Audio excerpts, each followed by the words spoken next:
အားလုံးလက်အုပ်ချီပြီးနောက်က အနန္တ၅ပါးကိုရှိခိုးပါ၏ဖျား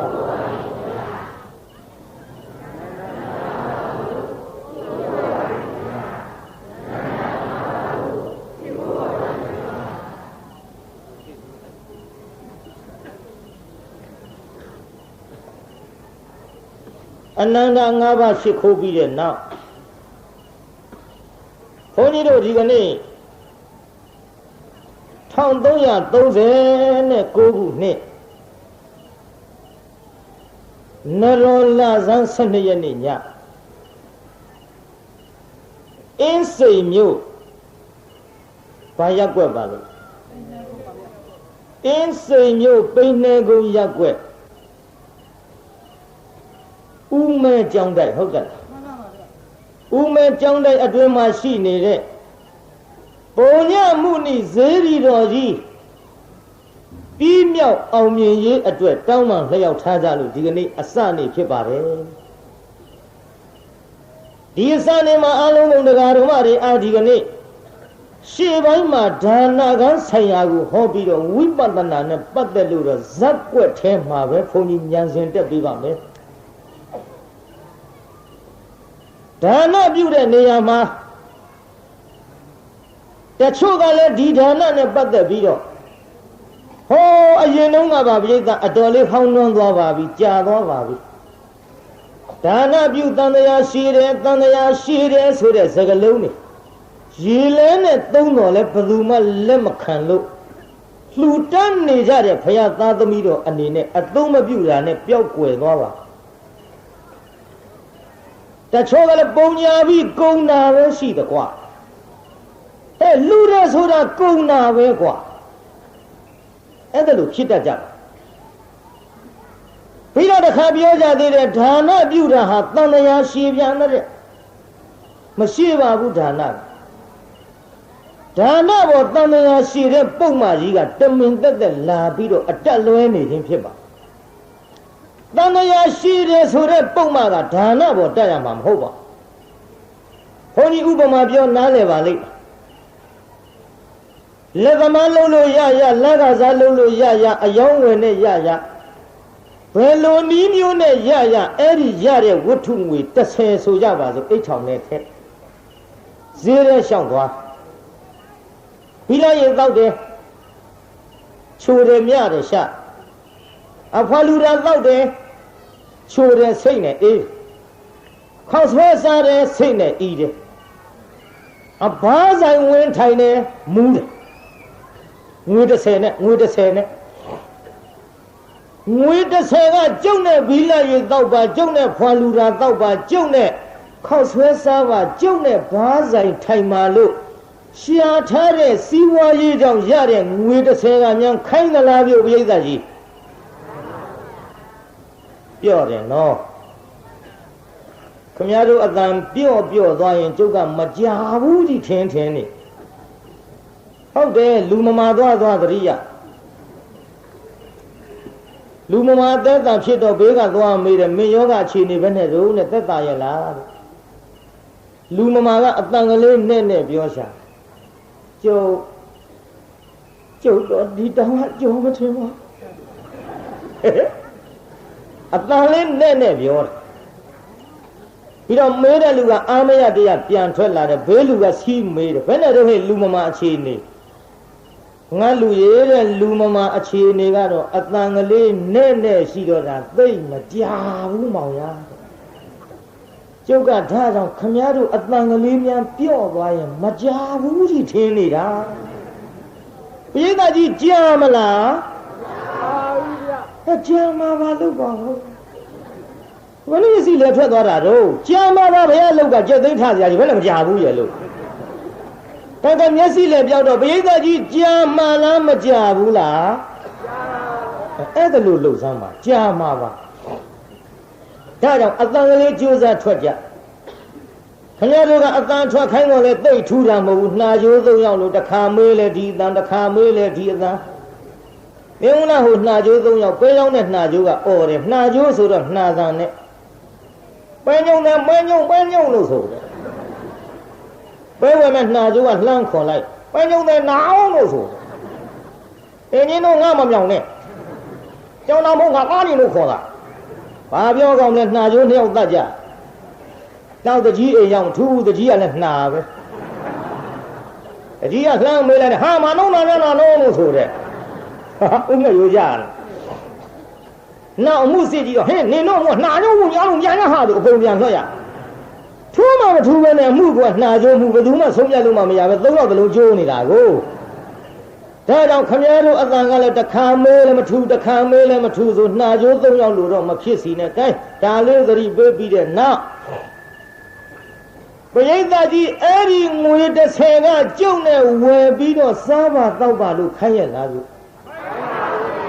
မခိုင်းဘူးကိုစားခြင်းလို့ကိုတောက်ခြင်းလို့တောက်ဥပမာအဲ့ဒီငွေ30ကဘာနဲ့တူတယ်လဲလို့ဆိုတော့ဖယားလှူတဲ့ဒါနဘုန်းကြီးလှူတဲ့ဒါနအာသီလရဲ့လှူတဲ့ဒါနသရောင်းစားပေးတဲ့ဒါနခွေးကြွေးတဲ့ဒါနဘာပဲဖြစ်ဖြစ်ပေးတာစွန့်တာမှန်သမျှစသနာလက္ခဏာပါသောကြောင့်အဲ့ဒီလိုဘယ်ဒါနပဲပြုဘယ်ကုသိုလ်ပဲပြုအဲ့ဒီလိုလှူတဲ့ဒါနကငွေ30နဲ့တူပါတယ်တဲ့ငွေ30ဒီကျုံနဲ့ဝယ်ပြီးစားပါတော့ပါမခိုင်းသလိုခမည်းတော်လှူတဲ့ဒါနကတော့ဖြင့်ကျုပ်ဒါနကြီးပြုပြီးတော့လူပြေတောင်းလိုက်ပါခမည်းတော်များခိုင်းသလားပြုခိုင်းဘူးငွေ30လိုပဲအကျုံနဲ့နတ်ပြေတောင်းပါလို့ကောခိုင်းသလားပြိဿအကျုံနဲ့ဗြဟ္မပြေတောင်းပါလို့များခိုင်းသလားမခိုင်းပါဘူးဘာလို့မခိုင်းတယ်လဲဒါနသည်ခိုင်းနိုင်တဲ့တတ္တိမရှိဘူးသူ့ကိုပြုတဲ့အကြောင်းကြောင့်မခိုင်းတော့လဲအကျိုးပေးနိုင်တဲ့ကမ္မတတ္တိလေးတော့သူ့မှာရှိကဲဒါဖြင့်ကောင်းပြီအဲ့ဒီလိုဒါနကမခိုင်းငွေ30လိုပဲပြိဿအတောင်းမခိုင်းတော့လဲခမည်းတော်ကလောဘဥစီးပြီးတော့ကထေခင်းနဲ့သင်္ကန်းကတဲ့ကြောင်းဆောက်တဲ့ဆွမ်းကျွေးတဲ့ဆွမ်းလောင်းတဲ့ဒီဒါနတွေပြုပြီးတော့လူချမ်းသာပရိသေဧကရေစัจ java ရေမန္တဆိုတာဒါနကမတောင်းပေမဲ့ခမည်းတော်အစ္ဆတတန်တံမှာတန်မြာရှိအောင်အတောင်းခိုင်းနေတာကလောဘပြုတ်ဒီသားကြီးဟိုချမ်းသာတွေတောင်းတာဘယ်သူကတောင်းတာတော့ဒါနကဟုတ်ကဲ့လားဒါဖြင့်ဒါနပြုတန်မြာရှိတယ်ဆိုတဲ့ပုံမှအတက်လွဲနေတယ်တန်မြာရှိတယ်ဆိုတဲ့ပုံမှကိုလောဘကိုပြောင်းတက်လိုက်တော့တန်မြာရှိအောင်လုပ်တာဒါနမဟုတ်ဘယ်သူလဲလောဘပြေးသားကြီးဘယ်သူတို့မျိုးဒါဖြင့်နောက်လောဘဥစီးပြီးတော့လှူအောင်မလားပြေးသားလောဘဥစီးမလှူရင်ပရိသတ်ကြီးတန်တရားရှိပါဦးမလားရှိပါဘူးဗျာဒါဖြင့်ဒါနပြုတန်တရားရှိတယ်ဆိုတဲ့နှမျောဝန်တိုတဲ့လူများပြောတဲ့စကားမဟုတ်ဘူးဆိုတာတော့ရှင်းသွားပါလားရှင်းပါပြီဗျာရှင်းသွားလို့ရှိရင်ဒီကနေ့ဒါနနဲ့ပတ်သက်တဲ့ဇတ်ထုတ်တစ်ထုတ်ခေါ်ကြစို့ဒါနနဲ့ပတ်သက်တဲ့ဇတ်ထုတ်ကဘုန်းကြီးတို့ဓမ္မပဒကထုတ်ခေါ်မှာဖြစ်ပါဓမ္မပဒဘိက္ခုဝက်ပြင်ဆက်ကဒါယကပုံနာကြီးကိုဘုန်းကြီးဟောမလို့ဘုရားကိုယ်တော်မြတ်ကြီးသည်ဇေရဝံကျောင်းတော်မှာတရင်သုံးတော်မူစဉ်အခါမြတ်စွာဘုရားဇေရဝံကျောင်းတော်တရင်သုံးစဉ်သာဝတ္ထိမြို့မှာပြင်ဆက်ကဒါယကလို့အမည်ရတဲ့ပုံနာကြီးရှိပြင်ဆက်ကဆိုတာပြင်စအက်ကဒါယကပေးငါးပါးသောမုံမုံမြတ်မြတ်ပေးတတ်တဲ့ပုံနာလို့အဲ့ဒါလို့ခေါ်ပါပဲပြင်ဆက်ကဒါယကဆိုတာဘုန်းကြီးတို့ငါးပါးသောမုံမုံမြတ်မြတ်ဥဥဖြာဖြာလှူတတ်တဲ့ပုံနာလို့ဒီအဓိပ္ပာယ်ရဒီအဓိပ္ပာယ်ရတော့ဒါကိုဘုန်းကြီးတို့တနည်းအားဖြင့်နားလည်အောင်ဇတ်ထုံနာမည်လေးတက်လိုက်မယ်ဆိုရင်မပေးဆိုတဲ့အမိအဖြစ်ဇတ်ထုတ်တက်လိုက်တော့ရွှေမန်းတဲ့မောင်ရဲ့ရွှေခွဲမဟုတ်ပါဘူး ဒီနေ့ဘာဇတ်ထုတ်ဟောမှလည်းမေးရင်လူတိုင်းနားလည်အောင်ဖြေကြတော့ပေါ့မပေးဇတ်ထုတ်ပါဗျာဒေတာကြီးဒီနေ့ဘုန်းကြီးဘာဇတ်ထုတ်ဟောမှာတော့ဆိုလို့တော့ကောင်းနော်မပေးခံကြကဲဒါဖြင့်ကောင်းပြီ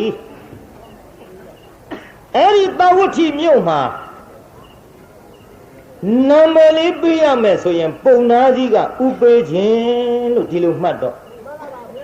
ပုံနေမကြီးကဘုန်းကြီးတို့ဒေါ်ပြင်းတယ်ပုံနာကြီးကဘယ်သူတဲ့တို့ပုံနေမကြီးကဒီနော်နှာကြိုးတွေပြန်ရော့သွားတဲ့တံပတ်ကအဲ့ဒီပုံနာကြီးနဲ့ပုံနေမကြီးဥပေးခြင်းနဲ့ဒေါ်ပြင်းနှစ်ယောက်ရှိကြပြင်းတတ်တယ်နော်ဒါနပြုတဲ့နေရာဘလောက်ထိအောင်ပြင်းတယ်လဲဆိုရင်ဘုန်းကြီးတို့မန္တလေးဆုံးကန်ကြွတုန်းကပြောရအောင်မယ်မန္တလေးဆုံးကန်ကြွတုန်းကတောကတက်ကြီးပွားတဲ့ပွဲစားနဲ့တူပါရဲ့ပွဲရုံတစ်ခုဘုန်းကြီးရောက်သွား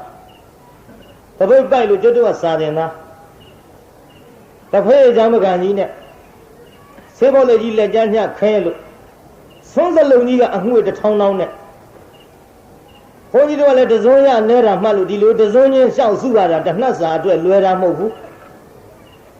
အဲ့ဒီလိုရှောက်ပြီးစုရင်းနဲ့ဆွန့်ခံလိုက်တာဆုံးစလုံးကြီးအငွေတစ်ထောင်းဇွန်းတက်ထားတဲ့ကျုပ်ကဝင်ရဆေးလေးတော့လည်းဖက်ရည်တော့ပြက်မှနဲ့ဆွန့်ထမလောင်းအေးတော်ကြီးကိုတော်လေးကြွလာတဲ့မဏိနေဘူးလှပြီးဆွန့်ထွက်လောင်းပါဘုန်းကြီးလူတွေနဲ့တူပါရဲ့မဏိဆိုတာအုတ်ခေါင်းပြောတယ်ကြားသေးဘူးတော်ကြီးကဟေးတော်ကြီးကိုတော်လေးရနေတဲ့မဏိနေဘူးလှပြီးဆွန့်ထွက်လောင်းပါဒီကကြားတယ်မိမကြီးကကြားတော့ဘာလှမ်းပြောလိုက်တော့နဲ့တော်ကိုယ်တိုင်ထွက်လောင်းငရဲကြီးတာမှတ်လို့ဒီချက်ပြုတ်နေမအားတာမသိဘူးလားကိုယ်တိုင်ထွက်လောင်းလိုက်ရောပေါ့မအားဘူးဆိုတော့မှတက်ရောက်သေးဆုံးစလုံးကြီးကိုင်းပြီးတော့ဘောက်ဘက်နဲ့မြေကြီးနဲ့ရံဖြစ်ပြီးဆောင်းကြီးအောင်ကြီးထွက်လာပြင်းတာတကားတို့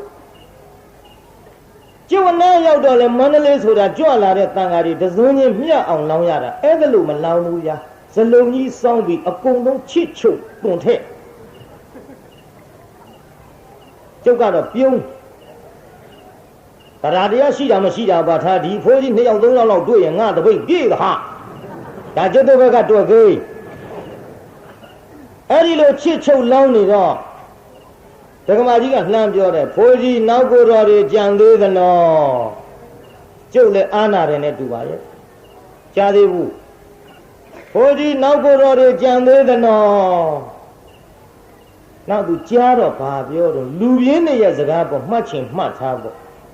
ဟာဆုံးလောင်းတာပဲတဲ့ဖောက်တယ်ထားလောင်းမနေနိုင်ပါဘူးကုံသွားပြီးရောပေါ့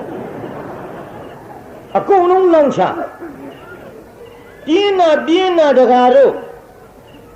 ဒါကြောင့်နတ်ပြည်မှာနတ်သမီးတွေများသည်နတ်သားတယောက်နတ်သမီး1000တောင်ရှိသည်နတ်ပြည်ဟိုလဲနေတဲ့ဟာကြီးကရှိတာကိုရေးတာအဲ့ဒါဘာတော့ယဟစီးဘူးလားချားရောဟုတ်တယ်ယဟတို့ချားတို့ဆိုတာရှိတာဒါကြောင့်မေးကြည့်ရအဲ့ဒါရှိတော့လဲစူဝေးမှာပေါ့တရားပွဲနဲ့ဒါနဲ့တော့ခမည်းတော်ခါသာဖြစ်တယ်လို့ကြည့်ရှုလှုပ်ထားတာကျုပ်လည်းမတတ်နိုင်ဘူးပေါ့ကျုပ်ကဘလောက်ဆူသူပြိဿညိအောင်ထိမ့်တတ်တဲ့ဘုန်းကြီးပါအဲ့ဒါကြကျုပ်မနိုင်ဘူးလန့်တော့အော်မှာပဲဒီထဲမြို့တစ်မြို့ကျုပ်မြောက်ပွဲနဲ့ရှင်ချပြိုင်မှာကွာလို့မင်းတို့ဘယ်မင်းသားဘယ်မင်းသမီးခေါ်မျက်နှချင်းဆိုင်ပြိုင်စမ်းမှာငါနိုင်အောင်អော်ပါမယ်မြောက်တော့ငါမနိုင်ဘူးမြောက်ကသူကဆိုတာမှမဟုတ်ခဲနဲ့ဘေးဟာတွေကဆိုပြီးပန်းမကြီးကဒိန်တွန်းတီးနေတာမြောက်ဆိုင်ဆိုတာဘယ်တော့မှတုံနေမွေးတီးတာမှမဟုတ်ခဲနဲ့ဒိန်နဲ့တွန်းနဲ့အဲ့ဒီတပွဲတော့ဘုန်းကြီးအရှုံးပေးခဲ့နောက်ဒီလိုတရိတ်ဆန်နဲ့ကြံဒီကန်နဲ့များရှင်ပြီးတော့ခင်ဗျားတို့ပြိုင်ချထားလို့ရတယ်ကျုပ်ဘယ်တော့မှမဟောမင်းသားမင်းသမီးနဲ့တော့ကြိုက်တယ်လို့လုပ်ပါမြင်းကမှကျုပ်ပထမဆုံး ရန်ကုန်ကတန်းထွန်လေးတို့မျိုးမြင့်လေးတို့တက္ကသိုလ်များကြီးတို့ရုပ်ရှင်မင်းကြီးတင်တင်လှတို့ပလဲတို့ရီလေးတို့ချိုပြုံးတို့ယောက်ျားလားမိန်းမလားမသိဘူးပူချာချာနဲ့ပါသေးတယ်ရွှေလုံးဆိုတာဒီတပြုံကြီးအဲ့ဒါတွေနဲ့မျက်နှာချင်းကန်ရုပ်ရှင်ချဟိုးရှည်ကြီးကောင်လေးတွေကအဲ့ဒီပဲလှဲ့ကျုပ်ကလည်းတွန်းអော်တာနောက်တော့လာလျှောက်တဲ့အရှင်ဘုရားခွန်ကြီးဘေးသက်ပေးပါတဲ့တပည့်တော်တို့အလုံးလုံးမဖြစ်လို့ဘယ်လုံးလုံးဖြစ်မလဲသူတို့ကစီးနေဝါနေကျုပ်ကကျုပ်អော်ချင်တာអော်တာကျုပ်တန်နေဟိုဘက်ရောက်သွားတော့တီးတဲ့ကောင်တွေကိုယ်ကားဖြစ်ကုန်ဒါတော့အဲ့လိုမျိုးတွေနဲ့ရှင်တာတော့ကိစ္စမရှိဘူးမြောက်ပွဲကြကျုပ်ရှုံးခဲ့တယ်ဗျာကဲရှိပါစေတော့ဘေးဖောက်ထွက်သွားဒီလိုနဲ့ဆက်ကြဦးဆိုတရားနာပြိဿယောက်ျားတွေဌာနပြုတဲ့နေရာပြင်းသည်ဥပုသ်ဆောင်တဲ့နေရာပြင်းသည်တရားနာတဲ့နေရာပြင်းသည်တရားအထုတ်တဲ့နေရာပြင်းသည်ဒါကြောင့်နတ်ပြည်သွားတဲ့နေရာမှာမိန်းမတွေများများရောက်နေသည်တောင်းတာကတော့နတ်ပြည်ယောက်ျားတွေကတောင်းသည်ရောက်တာကမိန်းမတွေများများရောက်သည်ဘာဖြစ်လို့မိန်းမတွေများများရောက်ပါလေနတ်ပြည်ရောက်တဲ့အလုံးမိန်းမတွေကသာများများလောက်ကြသည်ကြည့်ပြသေးချာဥပုသ်ဆောင်တဲ့နေရာကြီးမိန်းမတွေများဆွမ်းလောင်းတဲ့နေရာကြီးမိန်းမတွေများဆွမ်းတော်တင်တဲ့နေရာကြီးမိန်းမတွေများတရားအထုံးတဲ့နေရာကြီးမိန်းမတွေများတရားနာတဲ့နေရာကြီးမိန်းမတွေများရုပ်ရှင်စာပွဲကြီးအဲ့ဒါတော့မပြောဘူးရဆောက်ထိုးမှစိုးရသေးတယ်ကိုအဲ့ဒီနေရာလဲများတာပဲပြိဿမိန်းမတွေနေရာတကာများနေသည်ဘာဖြစ်လို့များတာလဲလို့ဆိုတော့များကိုများလို့မြို့သူမြို့သားတွေပါရန်ကုန်တို့အင်းစိန်တို့မခေပါဘူးဘာတွေများတာတုံးဆိုတော့ကျွတ်တူကိုင်းဟိုဟာတွေများတာပေါ့ဘယ်လောက်ထိများတော့ကျုပ်ပြောရှေးတုန်းကရုံးမြေကြဆိုသည့်အလောက်တလင်တမယားနဲ့အသက်သေးကြသည်လင်းသေးတယ်မယားအိမ်တော်မပြုဘူး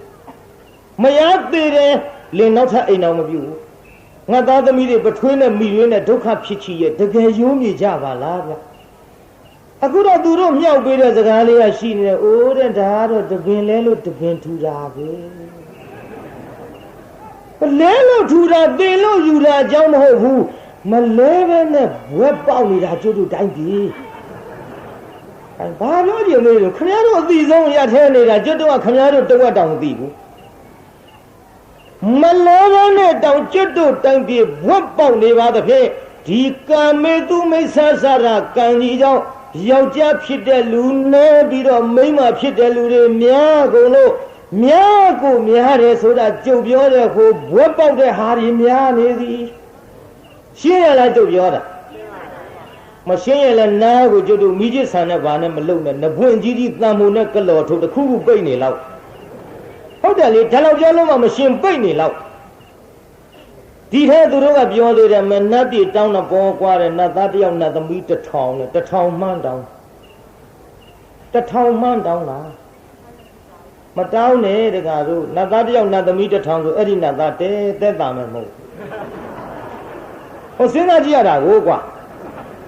အလူပြေမိမ2ယောက်ယူတဲ့လူတွေဘယ်လောက်ပလီရတော့နတ်သမီး1000ဆိုအဲ့ဒီနတ်သားပလီနေရတာနဲ့ငါတို့တော့အိပ်ရလိမ့်မယ်လို့မထင်များဒါကြောင့်ငါမသက်တာဘူးပြောတယ်မဒီတဲ့သူတို့ကဆင်ကြေကံလေးအိုးတဲ့နတ်သမီး1000မေဒီဘာဖြစ်တုံးနဲ့လူပြေလူဆန်းရှာစီရှာတိုက်တဲ့မော်တော်ကားဝယ်ရီဝယ်နဲ့ဘာမှရှားဖွေလုတ်ကန်ကြွေးရဘူးတဲ့ရှားဖွေမကြွေးရဘူးတဲ့နတ်သားတယောက်နတ်သမီး1000ပဲဟဲ့လုံးမကြွေးရဘူးကွာတဲ့တို့လူပြေပြေဟမ်းမကြပါဘူးကွာတဲ့မိန်းမလေးတယောက်ရပါတယ်ဆိုရလဲပူညံဟောတာပေါ့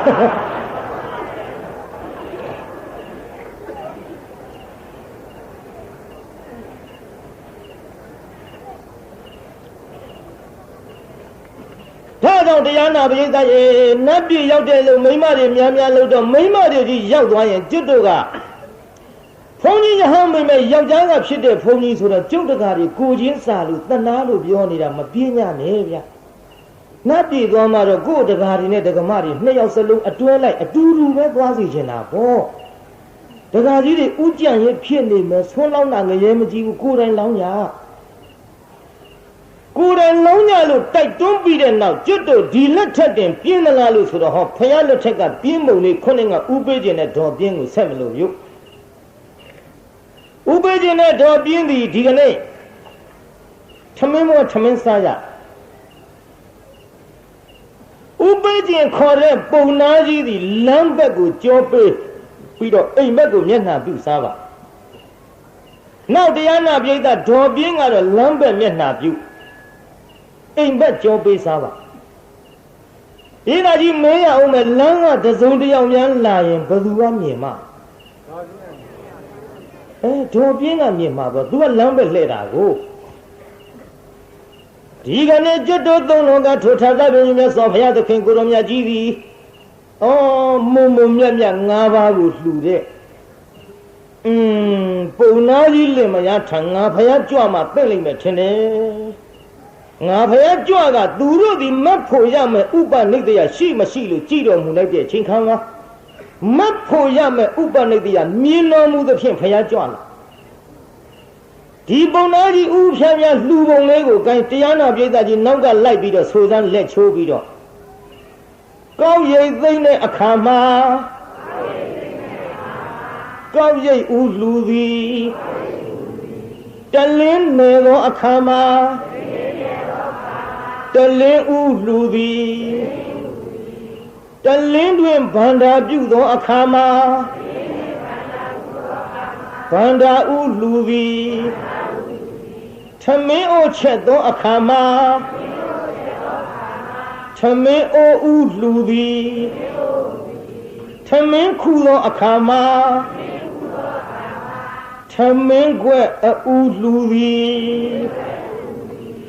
ဥဖြားဖြားဘယ်တော့မှကိုအရင်မစားဘူးတဲ့ဗျဥဖြားဖြားအဲ့ဒီ၅ခုကိုလှူလို့သူပြင်ဆက်ကဒါယကပုံနာတဲ့မြန်မာလိုပြောတော့၅ပါးဥဖြားဖြားမုံမုံမြတ်မြတ်လှူတဲ့ပုံနာကြီးတဲ့ခင်ဗျားတို့နားလည်အောင်ပေးထားတဲ့နာမည်ကတော့ဘယ်သူတဲ့တို့ဥပေးခြင်းကဲသမင်းစားနေတဲ့အချိန်ခါမှာဘုရားကိုယ်တော်မြတ်ကြွလာဆိုကြပါစို့ပုံနာကြီးနောက်ကနေပြီးတော့ဘုရားကိုယ်တော်မြတ်သပိတ်ကြီးပိုက်ပြီးတော့ဝင်ဆွန်းရပုံနာကြီးမမြင်ရှာဘူးကြောက်ပြရက်ကိုလမ်းပဲမျက်နှာလှဲ့တဲ့ဒေါ်ပြင်းဆိုတဲ့ပုံလေးမှကြီးမြင်ပြီပြုတ်ဟောကြည်စားစားတောင်းနေတော့လေခုခတ်နေတော့လေလာခြင်းဝင်လာတာပဲအခုအစားလဲနေတော့လေဝင်ခြင်းဝင်လာတာပဲအပြစ်တင်နေတာအလှူခံပုဂ္ဂိုလ်ပဲဗျသူ့ချိန်လေးနဲ့သူတော့လာတာပေါ့ပြေးတာ12နာရီကကြော်ရင်ဘုန်းကြီးတွေဆုံးခံလာရလားလာပါဘူး12နာရီအတွင်းကောအဲ့ဒီချိန်လေးတော့လှူနိုင်အောင်ပဲရှားဖွေထားပေါ့လာရတဲ့အချိန်လေးကြည့်ဟိုမှာလာရတဲ့အချိန်ကလေးကြွလာတာစားလို့မလားဘယ်အချိန်လာမလဲဗျကြည့်ခုဖယားကြွလာတာကိုကြည်စားစားတော့တောက်တုံးနဲ့လာတာပဲမမြင်အောင်ဆောင်တဲ့မျက်ခွန်လေးဖုံးပြီးတော့ဘုရားကိုယ်တော်မြတ်မကြွဘူးနောက်ပုံနှင်းမကြီးကကြွမလားလို့မျက်ခွန်လေးလှန်ကြည့်လိုက်မကြွဘူးဒုက္ခပဲဒါကြီးမပေးသူဇွတ်ကနေတော့မှာမပေးသူဇွတ်ကနေတော့မှာခက်တယ်ငါပုံနာကြီးကလည်းလူတန်းအင်မတန်ဝါဒနာပါတယ်ကောင်းရိပ်သိမ်းတဲ့ချိန်လှူတဲ့တလင်းတဲ့ချိန်လှူတဲ့တလင်းတွင်ဘာနာပြုတဲ့ချိန်လှူတဲ့ထမင်းအိုးချက်တဲ့ချိန်လှူတဲ့ထမင်းခူးတဲ့ချိန်လှူတဲ့ဒါကြောင့်သူပြစ္ဆက်ကဒါယကလို့တော့အမိတွင်းနေတယ်တရားတရားရှိတဲ့ပုံနာကြီးများစားနေတုံးမြင်သွားရင်ထလှူတော့မှာထလှူလိုက်ပြန်ရင်လည်းပဲထမင်းမလောက်ရင်ငါပြန်ချက်ရမှာပြင်းလာပါပြီဟောထမင်းကလေးချက်ရမှာကစပြင်းကျွတ်တော်ပရိသတ်ထဲအဲ့ဒီလိုဒကမာကြီးတွေပါသလားပြုမပါဘူးပဲပြောပါဘာမှမပါပဲမပါဘူးပြုဒီထဲမှာကြည့်ဟိုပုံလေးမှာကြီးထမင်းထက်ချက်ရမှာပြင်းတော့အကယ်၍ငါကအတိတ်စထဗန္ဒေတပိတော်တို့မှကြော်ပြီးတော့တော်ရအိမ်ဆွမ်းရတော်မူပါဘုရားဆိုရင်လည်းပုံနာကြီးလှဲ့ကြည့်ပြီးလှူတော့မှာပုံနာကြီးလည်းမသိအောင်ငါလည်းထမင်းထက်မချက်ရအောင်ကာယဝိညာဉ်နဲ့ငါသိစီပ ပုံထဲမှာကြီးကပုံသားကြီးမသိအောင်ဆိုပြီးတော့တခါတည်းမျက်စက်ပြစ်ပြလိုက်တယ်ဘုရားအတော်ဆိုးတဲ့ပုံထဲမှာကြီးဒေသကြီးပုံထဲမှာကြီးကဘုရားဘာလို့ပြတော့မျိုးဘုရားမို့သာပေါ့ဗျာကျွတ်တော့လို့ဘုန်းကြီးတွေနဲ့များတွေ့ရင်ဒီမိန်းမကြီးအသက်ကြီးမှငါများမဲမဲထင်းနေမှာကိုဗျာဘုရားမို့သာပေါ့မျက်စက်ပြစ်ပြတော့ဘုရားကလည်းသိတယ်ဩသူကငါ့ကိုကာယဝိညာဉ်ခန္ဓာကိုယ်နဲ့သိစေတယ်ငါဘုရားကလည်းခန္ဓာကိုယ်နဲ့ပဲသိစေမှဖြစ်ဘုရားကိုယ်တော်မြတ်ကတရားနာပရိသတ်ရေကောင်းရမ်းပြလိုက်တယ်သွားဘူးတဲ့သူကမျက်စက်ပြစ်ပြီးသွားတော့ဆိုတော့ဘုရားကကောင်းရမ်းပြလိုက်တယ်မသွားဘူးတဲ့ပုံထဲမှာကြီးရည်တော့တာဟောတော်ခနဲ့ကြည်ပါလေကြည်စားငါသွားခိုင်းတာလေသူသိတယ်ခေါင်းရမ်းပြတယ်မသွားဘူးတဲ့ခက်တော့ခက်တဲ့ပရိသတ်ကြီးကျုပ်မန္တလေးတုန်းကပြောရအောင်ကျုပ်လည်းအလိုက်မသိလို့တရုတ်ကြီးနဲ့ဗမာမနဲ့ရတရုတ်ကြီးနဲ့ဗမာမနဲ့ရတော့ကျုပ်ကလည်းဗမာမမြင်လို့ဆုံးဝင်ရဒါပတိအဲ့ဒီမန္တလေးကတရုတ်ပြောပါတယ်ကျုပ်တို့ရန်ကုန်ကတရုတ်တွေကလည်းကျုပ်နဲ့အတော်ဆင်ပြေတာဟုတ်တယ်အခုတရုတ်တွေနဲ့ကျုပ်နဲ့ကြီးအဆင်ပြေနေတယ်ဘယ်ဖြစ်ဖြစ်အခန်းတွဲလှူလိုက်တရုတ်တွေဟာကျုပ်တို့တရားနာပြည်သား45နှစ်ကျုပ်သက်စိတ်ကိုရည်မှန်းပြီးတော့45ပါးဒုံလဘယဟန်ကံမွေးကြီးကလူဦးရေ1000မှာရန်ကုန်ကအများကြီးပေါက်တယ်လာကြတယ်ပြည်သားတစောင်းလုံးလာကြီးနေကတော်ကလေးရက်ရွှေ့တာလည်းသတင်းစာထဲကျုပ်ထဲပါအဲ့ဒီတစောင်းလုံးလာကြီးနေက45ပါးယဟန်ကံမွေးကြီးကျုပ်ငွေ6000ခွဲလောက်ကုန်သွားပါအဲ့ဒီပွဲကြီးကျင်းပတဲ့ရန်ကုန်ကအများကြီးလာကြရန်ကုန်ကအများကြီးလာတဲ့ထဲမှာတရုတ်တွေအများကြီးပါလာအခုဒီကနေ့ကျုပ်ရှင်ဖျားတဲ့တပည့်တော်နိဗ္ဗာန်ကြောပို့ရစီဆိုပြီးတော့ကားနဲ့လိုက်ပို့တယ်မောင်ကန်ညွန့်ဆိုတာဟိုဝတ်ရှော့လုပ်နေတယ်တရုတ်လေးပဲဒေါ်ခောက်တော်ဝင်ရဲ့သားဒီမှာကျုပ်ကိုလိုက်ပို့တယ်ကမာရွတ်ကအပြန်လဲလားကြိုပါမယ်အေးမင်းကုသိုလ်ယူခြင်းပို့ပေါ့ကွယ်လို့အဲ့ဒီလိုတရားနာပြေးတာရန်ကုန်မြို့ကတရုတ်တွေပြောတာမဟုတ်ပါဘူးမန္တလေးတရုတ်ကြီးပါဒါလည်းစကားခံထားရသေးကျုပ်ကဗမာမမြင်လို့သပိတ်ကြီးနဲ့ဝင်ရတော့တရုတ်ကြီးကသတင်းစာကြည့်ရင်ကျုပ်မြင်တော့သတင်းစာကြီးနဲ့ထောင်ပြီးအထက်တိုးပြီးပိတ်သွားနောက်တစ်ခါသွားပါလားလို့သတင်းစာပြန်ချမသွားမှန်းသိတော့ပြန်ပိတ်နောက်တစ်ခါပြန်ချကျုပ်ကလည်းမသွားဘူးမသွားတော့တရုတ်ကြီးကျုပ်စိတ်ဆိုးတယ်တော့ဗမာလူလှမ်းပြောတယ်ဟဲ့ဘုန်းကြီးဆွားတယ်ကျုပ်ကလည်းမဆွားဘူးအဲ့လိုမသွားဘူးကျုပ်မသွားတော့တရုတ်ကြီးစိတ်ဆိုးတယ်တရုတ်လို့ဆိုရင်ကျုပ်သိမှာမဟုတ်ဘူးဟဲ့ဘုန်းကြီးဆွားဆိုငါမှဘုန်းကြီးမဆွားဘူးလားတဲ့အဲ့ဒီကျုပ်ဒေါသဖြစ်ပြီးဘာပြောကောင်းလဲကတ္တရာလောင်းမောသပိတ်ကြီးချပြီးအဲ့ဒီတရုတ်ကြီးကျုပ်နောင်ချင်းဝင်ချအဲ့ဒီကြမှာဗမာမှထွက်ပြေးလာစောစောကသူ့ဗမာပဲလောင်းနိုင်ရင်လည်းမြန်မြန်လောင်းလို့မလောင်းနိုင်လို့ကြော်စုံဆိုတတ်ရင်လည်းခိုးဘာသာကြပဲဆိုတတ်မလို့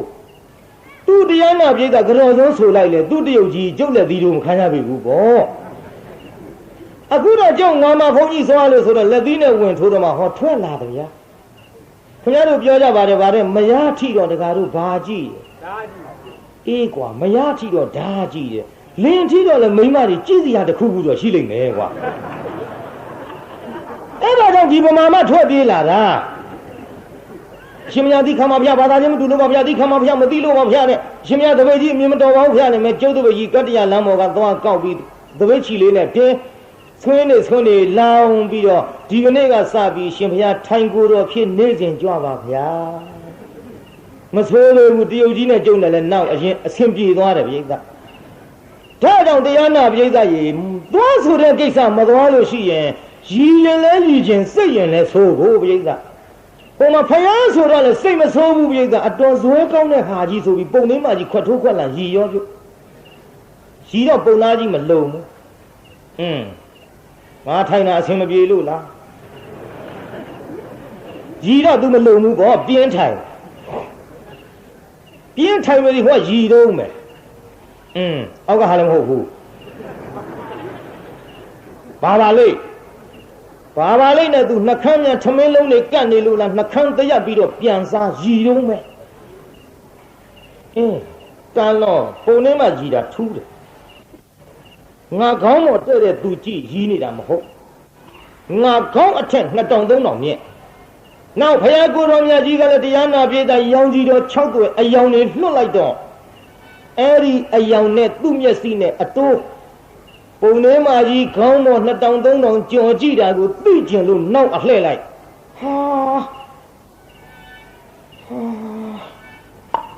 ဖယားကြွလာတဲ့မိုက်တဲ့မိမယုတ်ငါလူတတ်တဲ့ဝါဒနာသိပါဟဲ့ကနေငါအသိမပေးဘဲနဲ့ကြည်စမ်းထမင်းပြန်ချဲရမှာပြင်းတဲ့မိမယုတ်မြတ်စွာဘုရားသိခဏတော်မူပါဗျာသိခဏတော်မူပါဗျာဖယားတပည့်တော်ဒီယခုစားစေဖြစ်တဲ့ထမင်းတွေကိုအရှင်ဖယားအလှခံပါသလားပုံထဲမှာကြီးပြင်းလို့မြတ်စွာဘုရားကိုယ်တော်မြတ်ကြီးဒီလိုရက်နေခြင်းဖြစ်ရပါဖယားအလှခံပါသလားဖယားဒီတော့ဘုရားကိုယ်တော်မြတ်ကမိတ်ဒါရကပုံနာတဲ့ငါဘုရားသည်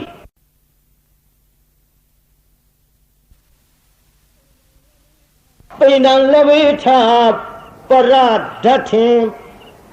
ပါဇီဝီလို့မြတ်စွာဘုရားအဲ့ဒီတိုင်းဟောဘုရားတဲ့ငါဘုရားတို့မှာပြေတော့နည်းနည်းလေးတော့အာယုပြုနားထောင်နော်ဟိုမြတ်စွာဘုရားဘယ်ထိအောင်မိတ်ရှိတယ်လဲလို့ဆိုတော့ပုံနာတဲ့သူတပားတို့ပိဋ္ဌာကျွေးတာကိုမှီပြီးတော့အသက်မွေးရသောပိဋ္ဌာနဲ့တူသောငါဘုရားတို့မှာတဲ့ဗျနားထောင်ကြည့်စားမြတ်စွာဘုရားကိုယ်တော်မြတ်ကြီးကမိတ်နေတာသူတပားလူရကန်းတာပိဋ္ဌာကျွေးတာကိုမှီပြီးအသက်မွေးရတဲ့ပိဋ္ဌာနဲ့တူသောငါဘုရားတို့မှာတဲ့ဗျကျွတ်တို့ဘုန်းကြီးတွေဘာဘဝင်မြင်းစရာရှိတော့ဘာဘဝင်မြင်းစရာရှိတော့တင်ရောင်လက်နဲ့ဝင်းပြောင်ဝှက်နေတာကျွတ်တို့ပိုင်မဟုတ်သူများလှူထားကျွတ်တို့ပိုင်တော့ဘာတစ်ခုမှမရှိဘက်ထဲထမင်းတွေဘလူကျွေးထားတယ်လူတွေကျွေးထားဝိတ္တသင်္ကန်းတွေဘလူဝယ်ပေးတော့ဘလူလှူတော့လူတွေလှူထားကျွတ်တို့စီးတဲ့ကားတွေဘလူလှူထားတော့အတန်ရက်ဆက်တွေကက်ဆက်တွေဘလူလှူထားတော့တိုက်ကြီးတာကြီးကြောင်းကြီးတွေဘလူလှူထားတော့လူတွေလှူတာနဲ့အသက်မွေးရတဲ့ရဟန်းတန်ဃာတွေဟာပရိသတ်ကြီးဘုံဝင်မြင့်စရာလိုသလားပြုခြီပြားထောက်စရာကောလိုသလားပြုပြည်သူပိုင်ပစ္စည်းနဲ့ကြီးပွားရတယ်ကျွတ်တို့ဘုန်းကြီးတွေကနိုင်ငံရေးမဟုတ်ဘူးပြည်သူတရားတော်တွေလှူတဲ့ပစ္စည်းကိုသုံးဆောင်နေရလို့ကျွတ်တို့ကပြည်သူပိုင်ပစ္စည်းကျွတ်တို့ပိုင်တဲ့ပစ္စည်းမှန်တယ်ဗျမှန်ရလားဘုန်းကြီးပြောတာဒါကြောင့်ဘဝင်မြင့်စရာကျွတ်တို့မှာဘာမှမရှိခြေပြားထောက်စရာလည်းမရှိဘူးမာနကြီးစရာလည်းမရှိဘူးဖယားကိုယ်တော်ရဲ့ရွှေရလောက်ကထုတ်ပြီးတော့သူများလှူတာနဲ့အသက်မွေးရတဲ့ပြိတ္တာနဲ့တူသောငါဖယားတို့မှာပုံနာတဲ့ဥဖြားပြားလဲအလှခံတယ်ဟဲ့စားစဲလဲအလှခံတယ်ကွစားကျွင်းလဲအလှခံတယ်ကွဖယားဒီတိုင်းမိတ်သို့တော့ဒီနေရာလေးလာလိမ့်မယ်နော်သို့တော်ဆိုတဲ့နေရာဆက်နာထောင်မှာမဆုံးသေးတဲ့စကားလုံးပြောမလို့သို့တော်ဆိုရင်မဆုံးသေးဘူးဒါပေမဲ့ဆိုရင်ကြံသေးတယ်နေပါအောင်ဆိုရင်မသွားနဲ့ဟောဆိုကားတောင်ရဗမာစကားတော့ရှုပ်တာ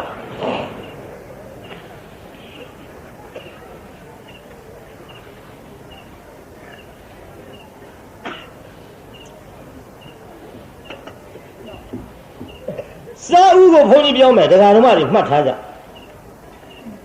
မိမိတို့ထမင်းဟင်းချက်ပြီးတဲ့ချိန်ခါမှာမိမိတို့ကိုယ်တိုင်မစားသေးပဲနဲ့ဥဖြာဖြာထမင်းအိုးပေါင်းကလေးကိုခူးပြီးတော့ကျွတ်တို့ဆွမ်းတော်တင်တာတန်ဃာတော်ဆွမ်းလောင်းတာမိဘခူးကြွေးတာဟဲ့အဲ့ဒါစာဥလို့ခေါ်တယ်ဟဲ့လူငယ်တွေမှတ်ထားကြဒါကြောင့်တချို့လူကြီးတွေကဘယ်နဲ့ပြောလို့ဟဲ့သမီးအလုပ်သွားတော့လေမင်းခင်းအောင်စားရသေးပဲနဲ့စားပါအိုးဖျားလည်းဆုံးတော့မတင်သေးဘူးတန်ဃာလည်းဆုံးမလောင်သေးဘူးဖေတို့မေတို့လည်းမစားသေးဘူးကျုပ်ကရင်စားလို့ကောင်းမလားဟဲ့သမီးဥချံစားခဲ့ပြောတာဟဲ့လူကြီးတွေကဥချံစားခဲ့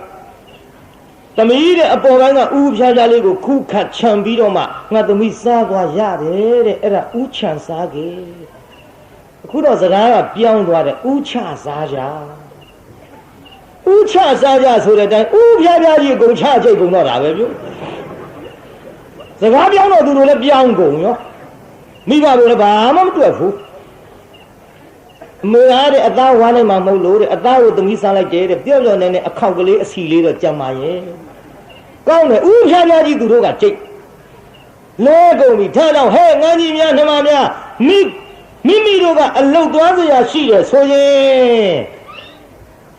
ဖယားဆွမ်းတော်မတင်ရသေးလို့ဆွမ်းတော်တင်ရအောင်တန်ဃာတော်ဆွမ်းမလုံးရသေးလို့ဆွမ်းလုံးရအောင်မိဘမစားရသေးလို့စားရအောင်ဆိုပြီးတော့ဥဖြားဖြားလေးခုခတ်ခြံပြီးတော့မှစားသွားကြပါအဲ့ဒါစားလို့ရတယ်ဟဲ့ဒါကြောင့်စားဥဆိုတာတော့ပရိသတ်ကြီးသဘောပေါက်သွားပါပြီကိုမစားခင်လှူတဲ့ဥဖြားဖြားပရိသတ်စားဥဆိုတာသိပလားသိပါပါကဲစားစဲကိုနည်းနည်းပြောကြအောင်ဆိုစားစဲဆိုတာတရားနာပရိသတ်ကြီးသမီးနဲ့ပကံများတဲ့ကလေးလိုဘလပွေနေပြီးတော့ဟင်းစားတွေနဲ့မတတ်မပြတ်စားနေတော့နှိုက်လှူတာမဟုတ်ဘူးတဲ့ဗျို့ဘယ်လိုလှူရမလဲဆိုတော့စားစဲလှူပုံလေးနားထောင်သွားကြသမီးစားတော့မဲ့ကြံကလေးကတပိုင်းကိုတန့်ထားပါတဲ့ဗျဟိုဘက်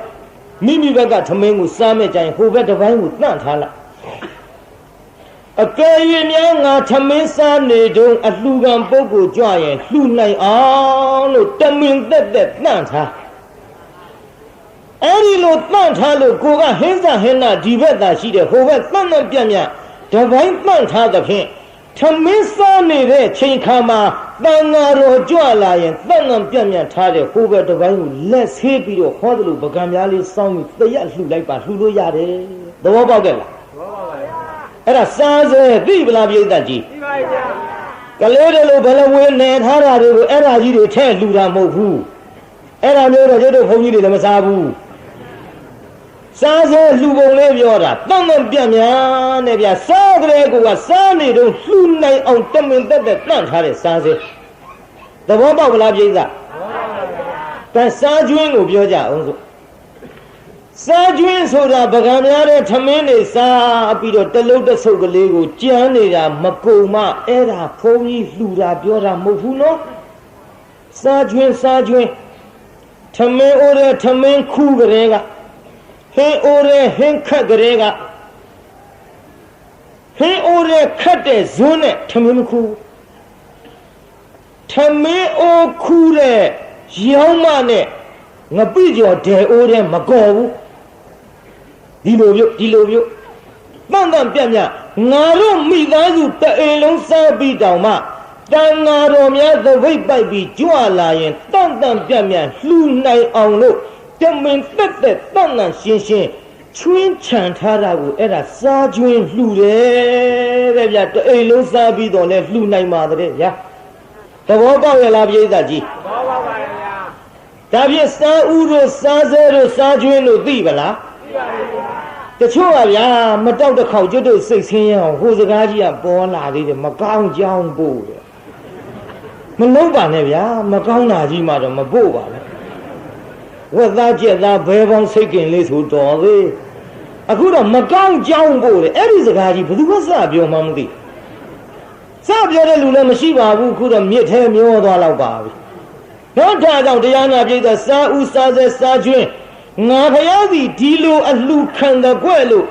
မြတ်စွာဘုရားကိုယ်တော်မြတ်ကြီးမိန့်တော်မူတဲ့ဒေသနာကိုနာကြားရသဖြင့်ဟောစားစဲဖြစ်တဲ့သမင်းတွေကိုဆွမ်းဖြစ်တဲ့အကုန်ထလှူပါတယ်ဗျာလှူပြီးတော့မြတ်စွာဘုရားကိုယ်တော်မြတ်ကြီးကိုကတော့မြတ်စွာဘုရားကိုယ်တော်မြတ်ကြီးကတော့ပုံလေးမကြီးကလည်းအဲ့ဒီချိန်ကြတော့ကတော့တယ်ပြိဿရေကျုပ်စိတ်ထဲအောင်းမိတယ်အဲ့ဒီစာဖတ်တုံးကနှစ်ယောက်စလုံးပုံသားကြီးနဲ့ပုံလေးမကြီးဟိုကုန်းပြီးရှစ်ခိုးနေတော့နှစ်ဖူးနဲ့ခြေထောက်နဲ့ကလည်းနီးနေတာတလောက်ပြင်းတဲ့ပုံလေးမကြီးဖယားမူတာပေါ့ကုန်းရှစ်ခိုးနေတာနှစ်ဖူးနဲ့ခြေထောက်နဲ့ကလည်းနီးနေတာဒီပုံလေးမကြီးဖယားမူတာပေါ့ကျွတ်တို့လူသားဆိုရင်ရောင်ကကလေးဖြစ်တော့ခတ်လိုက်ချင်ပြင်းလွန်းလို့ဟိုမပြင်းတဲ့ဒီထဲကဓမ္မကြီးတွေပြောတာမဟုတ်ဘူးနော်ဟိုပုံလေးမကြီးပြောတာအဲ့ဒီလိုတရားနာပရိသတ်မြတ်စွာဘုရားကိုယ်တော်မြတ်ကအဲ့ဒီချိန်ခါမှာတရားဟောတော်မူပါတယ်မြတ်စွာဘုရားကိုယ်တော်မြတ်ကြီးဟောကြားတဲ့ဒေသနာတော်က သံလသောနာမရူပသဘေယတနတ္ထိမမဟိတာလို့သူတို့ရဲ့ဥပနိဒေယကိုကြည်ဟောတယ်သူတို့ရဲ့ဥပနိဒေယကဘာလဲလို့ဆိုတော့ကျွတ်ကကဗ္ဗဘုရားလက်ထက်ကပြိတ္တာကြီးဘယ်ဘုရားလက်ထက်ကတော့ကဗ္ဗဗမြတ်စွာဘုရားကိုရောမြတ်ကြီးလက်ထက်တော်ကဒီပုံနာကြီးနဲ့ပုံလေးမှလင်မယားနှစ်ယောက်သည်တန်ဃာတော်အရှင်မြတ်များဟောကြားတော်မူတဲ့နာယုတ်ဆိုတဲ့ဝိပဿနာတရားကိုအကျေတစ်ဖြင့်မနာကြရတော့လည်းပဲနာနဲ့ရုပ်တော့သူတို့သိခဲ့အကျေချက်ပြီးသူတို့နားမလဲခဲ့ဘူးနာယုတ်ဟောဒီနာနဲ့ရုပ်ပဲသူတို့ကြားခဲ့အဲ့ဒါလေးကိုစီးဖြန့်ပွားများခဲ့တဲ့ဥပနိဒေယကြောင့်ဘုရားကိုယ်တော်မြတ်ကဒီကဲ့သို့ဟောကြားလိုက်တဲ့အချိန်ခါမှာနာယုတ်ဒီတကယ်လမ်းကြတော့နာလည်းမမြဲရုပ်လည်းမမြဲပြည့်စည်ကြရမှာပါလားနာနဲ့ရုပ်ကြောင့်လူရလို့ဖြစ်လာသည်တတ္တဝါဖြစ်လာသည်လို့ဖြစ်လာသည်တတ္တဝါရလို့ဖြစ်လာသည်ဒီဖြစ်လာတဲ့တတ္တဝါအနန္တသည်တနေ့ကြတော့ပြည့်စည်ရမှာပါလားလို့အဲ့ဒါလို့စီးဖြန်းလာခဲ့တော့ပိဋကကြီးပြည့်စည်ရမှာပဲလို့ကြိုသိထားရင်ပြည့်စည်သွားတဲ့ချိန်ခါမှာပူပင်မှုရှိရလားပြုဘယ်ရှိပါလဲပိဋကငကိုယ်တွေကမှပြည့်စည်လိမ့်မယ်လို့သိထားတာကိုညာနဲ့သိမှနော်ပိဋကဘာနဲ့သိမှတော့ခမည်းတော်ကခုညာသိတော့မဟုတ်ပါဘူးအိုးတဲ့လူဖြစ်လာသေးရမှာပဲဝိညာဉ်သိပါဇတ်သိပြောလိုက်တဲ့ပါဇတ်ကအနိစ္စလူတယောက်တွေမှာအတုပထင်တယ်ကိုအတုပမှမသိဘူးပိဋကကြီးခင်ဗျားတို့ကြုံမေးမယ်လူတွေမှာအတုပလားဒီပိဋကကြီးအကုန်လုံးအတုပလားကြုံပြောလားအကုန်လုံးအတုပဆိုတာဘာလို့ဆိုတော့တချို့ကလေးတွေကပြောသေးတယ်မသာတဲ့သေမလူသေမမသာကြီးအတုပထင်နေတာကိုပိဋကရဲ့ဘုရားကိုယ်တော်မြတ်ကအတုပဆိုတာကမတင့်တယ်ဘူးလို့ဟောတယ်ခန္ဓာကြီးရလာတဲ့ကဘုရားကိုယ်တော်မြတ်ကတင့်တယ်လို့ဟောအဲ့တို့ကျွတ်တို့ခန္ဓာကိုယ်ကြီးကိုမတင့်တယ်ဘူးလို့ဟောတော့ဒီပရိသတ်ကြီးအကုန်လုံးအတုပဆိုတာများနာသလားပရိသတ်ခင်ဗျားတို့လည်းအတုပဘုန်းကြီးလည်းအတုပကျုပ်ဘေးထိုင်းနေတဲ့ကိုယ်တော်လေးတွေလည်းအတုပသူတို့လည်းခြံထားလို့မဖြစ်ဘူးနော်အကုန်လုံးအတုပမတင့်တယ်ဘူးတဲ့ဘုရားကမတင့်တယ်ဘူးဟောတာကိုခင်ဗျားတို့ကျွတ်တို့ကတင့်နေတဲ့ထင်နေအဝတ်ကောင်းစားကောင်းလေးဝတ်လိုက်တော့ပရိသတ်ကြီးမြေကြီးပေါ်ထိုင်ရလားထိုင်ပါဘူးဝိစုပ်ကလေးနဲ့ကြတော့မြေကြီးပေါ်လည်းထိုင်တယ်အမိတ်ပုံပေါ်လည်းထိုင်အဝတ်ကောင်းလေးဝတ်လိုက်တော့မထိုင်တော့ဘူးဖျားပေါ်တောင်တင်ပြူးလေးခင်မှာတင်ပြူးပေါ်တောင်ကော်စောနဲ့မှာကော်စောပေါ်တောင်မှု့ရနဲ့မှာမဲဒီထဲကိုလေဟိုပြာတွေထဲထိုင်ပြီးတော့ထသွားပြီးခွင်ကလေးခံလိုက်တာအဝတ်သစ်ကလေးဝတ်ထားတော့ငါမတင့်မတဲဖြစ်ကုန်တော့ပဲတဲ့ငကိုယ်တွေကမတင့်တယ်နေတဲ့ခန္ဓာကိုယ်ကြီးဒါကိုစားကောင်းဝတ်လိုက်တော့တင့်တယ်တယ်လို့ထင်ပြီးတော့ခင်ဗျားတို့ကျွတ်တော့အတုပကိုဉာဏ်မြင်မမြင်ဘူးသေမသာမြင်တယ်မှန်ရလားဘုန်းကြီးပြောတာမှန်ပါဗျာဒါကြောင့်တရားနာပိဋကကြီးအဲ့ဒီကဲ့သို့ဘုရားကိုယ်တော်မြတ်ကဟောကြားတော်မူတဲ့နာယုတ်ကိုသိသဖြင့်မတင့်တယ်ဘူးတနေ့သေမှာပဲပျက်စီးမှာပဲလို့သိထားသဖြင့်သိသွားတဲ့ချိန်ခါမှာပူပန်လေသလားပိဋကအဲ့ဒီလိုမပူပန်တော့နာယုတ်တရားနှစ်ပါးနဲ့ပတ်သက်တဲ့တရားကိုမြတ်စွာဘုရားဟောလိုက်တာကြည်တရားနာပိဋကပုံသားကြီးနဲ့ပုံလေးမကြီးဖြည်းဖြည်းနာဟောပါမယ်ဒီနှစ်ကျုပ်၄ချိန်လောက်ဖြားတယ်ခါတိုင်းတစ်နှစ်တုတ်ကွေးတစ်ချိန်ပဲကွေးတယ်ဒီနှစ်၄ချိန်ဖြား၄ချိန်ဖြားဆိုကျုပ်အင်းလေးသွားတရားဟောတယ်လေအင်းလေးထဲမှာဟိုဆက်လေတွေစီးပြီးတော့အေးမိလာပြီးတော့ငှက်ဖြားပါလာအင်းလေးမှာလည်းပရိသတ်ကစီးတယ်တနေ့တည်းသုံးမွဲဟောရကျောင်းကြီးတွေကနဲတဲ့ကျောင်းကြီးတွေမဟုတ်ဘူးပရိသတ်ထောင်ချီဆန့်ပိဋကကများလုံးတော့ကျုပ်တို့ကျောင်းကြီးကကျွံရောပြုကျောင်းကျွံသွားတယ်ကျန်ဒီကနာမည်ကြီးတဲ့ကျန်ဒီကဆရာတော်ကြွလာတာဘယ်တော့မှမစီတဲ့ပိဋကမျိုးစီယုံနေမကကျောင်းပြိုတော့ကွာကျောင်းပြိုတော့ကွာမပြိုပါဘူးကျွံယုံကျွံတာပါဟဲ့ရရွာမှာကျောင်းကြီး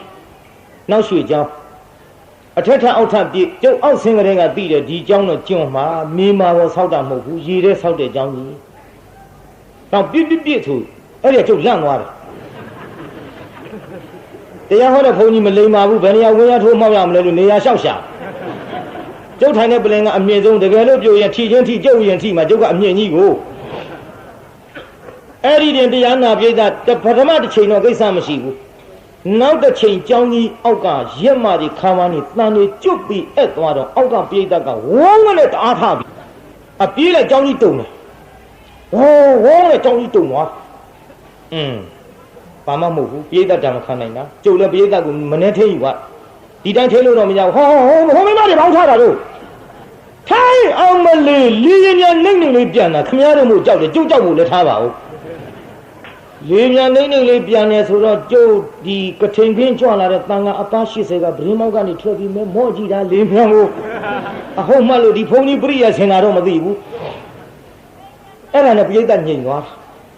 ကျန်းဖန်ထင်းရတာပဲပိဋကမထင်းအဲ့ဒီပိဋကမညင်ရင်အပေါ်ပိဋကပါဆူရင်ဒီကြောင့်ပြူတော့ပိဋကညင်သွားတယ်လေးမြန်ဆိုတာနဲ့နောက်တော့စာရောက်လာတဲ့ဆရာတော်ဘုရားတဲ့ကြောင်းကြီးကျွန်းနေပြီတဲ့ပြိုမာကိုစိုးရိမ်နေတယ်တဲ့အလုံးသေးကုန်လိမ့်မယ်တဲ့ထိမ့်ပေးပါတဲ့အဲ့ဒီနဲ့တရားနာပိဋကလို့လေးရင်းများမဟုတ်ဘူးနော်လို့မူသားမပါလင်္ကာမချောဆိုတော့ဘုန်းကြီးနဲ့လိန်ပြီးပြီလို့သို့တော်လည်းညင်ညင်လေးနေတော့လို့မလှုပ်နဲ့လို့အကုန်သေးကုန်မယ်လို့ကြောင်းကကျွန်းနေတယ်လို့မလှုပ်နဲ့လို့တယောက်ချင်းဖြည်းဖြည်းလေးဆင်းမလှုပ်နဲ့တော့လို့တယောက်ချင်းဆင်းလို့အဲ့ဒီကြမှာနောက်ဖြားဆုံးကလူတွေကဂုံယုံနဲ့ဖျားမလေးမနေမပြုတ်အောင်ဖန်ပြီးယူကမနေထရတာတရားနာပိဋကပြီးတော့မြို့တစ်မြို့ပြောရအောင်ကလေးချင်းလူငယ်ချင်းရံဖြစ်လူငယ်ချင်းရံဖြစ်တဲ့ပိဋကကဝုန်းနဲ့ထဝုန်းနဲ့အထလိုက်မှတရားနာပိဋကကျုပ်ကြမ်းဖန်ပြောလိုက်ရ